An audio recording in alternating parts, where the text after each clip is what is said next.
இந்த பக்கம் அவருடைய ஜனநாயகன் படம் இன்னும் ரிலீஸ் ஆகல, சென்சார் பிரச்சனை. அந்த பக்கம் சிபிஐக்கு இப்ப 2வது முறையா போயிட்டு ஆஜராயிட்டு இருக்காரு.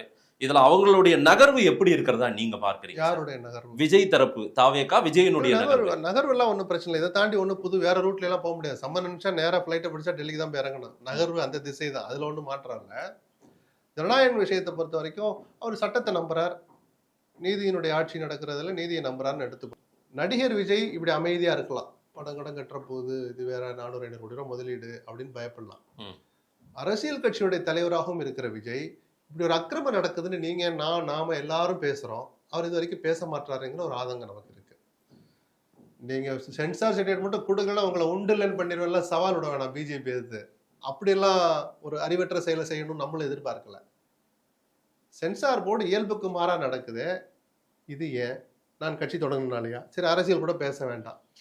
சட்டத்தின் ஆட்சி நடக்கிற இந்த நாட்டில் நீதித்துறையின் மீது நான் மிகுந்த நம்பிக்கை வைத்திருக்கிறேன். நீதி வெல்லும். ஒரு ட்வீட்டு, ஒரு அறிக்கை, எங்களுக்கு இல்லை, நமக்கு இல்லை, உங்க ரசிகர்களுக்கு, நீங்கள் யாரை நினைக்கிற ஆளை நினைக்கிறீங்களோ அந்த மக்களுக்கு எதுவுமே பேச மாட்டேன், ஆனா எல்லாரும் குரல் கொடுக்கணும்.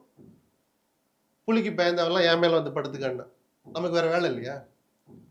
சொல்லுங்க சார், இது என்ன சார் பழக்கம்? இது என்ன ஆட்டிடியூட்? இது ஒரு தலைவனுக்கு இருக்கிற பண்பா? அது உங்க சொந்த பிரச்சனைக்கே நீங்க வாயை திறக்க மாட்டீங்கன்னா அது ஒரு ஸ்ட்ராட்டஜின்னு எவனாவது சொன்ன கன்னத்துல அரையணும். அந்த ஸ்ட்ராட்டஜிஸ்ட கூப்பிட்டு வச்சு, யாரா நீ, எந்த ஊர்ரா, அவரை கவுக்க வந்தியா, அவரை ஆட்சியில் அமர வைக்க வந்தியா?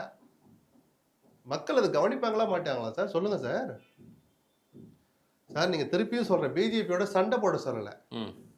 யார் புகார்தாரர் அப்படின்னு கேட்டா ஜட்ஜு கேட்ட பிறகுதான் முதல்ல மொட்டையா தான் சொன்னாங்க ஒரு புகார் வந்திருக்கு அப்படின்னு. புகார் கம்ப்ளைண்ட் காப்பியாட்ட கொடுங்கன்னு ஜட்ஜு கேட்டாங்க. வாங்கி பார்த்தா அந்த 5 பேர்ல ஒரு ஆள்.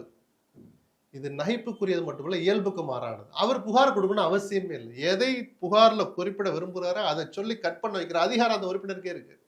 அப்படி சொல்லிதான் இத்தனை கட்டு பண்ணிருக்கீங்க, அப்படி சொல்லிதான் இத்தனை இடத்துல மியூட் பண்ணிருக்கீங்க, அதுக்கு எதுக்கு தனி புகார் கொடுக்கணும்? அப்போ ஏதோ சிறுமிஷம் பண்றாங்கன்னு தெரிஞ்சு போச்சுல. அதை பத்தி மியாவுன்னு கூட நான் சவுண்ட் கொடுக்க மாட்டேன்னா அப்ப நீங்க என்ன புலிப்பாய்ச்சல் பாய போறிய?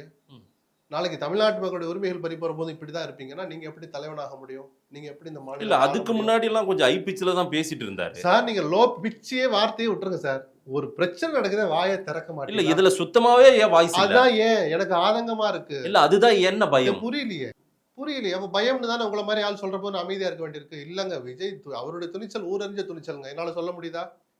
நீங்க பயம் என்கிற வார்த்தையை பயன்படுத்துகிற போது உங்களுடைய பேச்சை என்னால் மறுக்க முடிந்ததா? மறுக்க முடியாது. அப்ப பயமா இருக்க வாய்ப்பு இருக்குன்னு நானும் சொல்ல வேண்டியிருக்கு.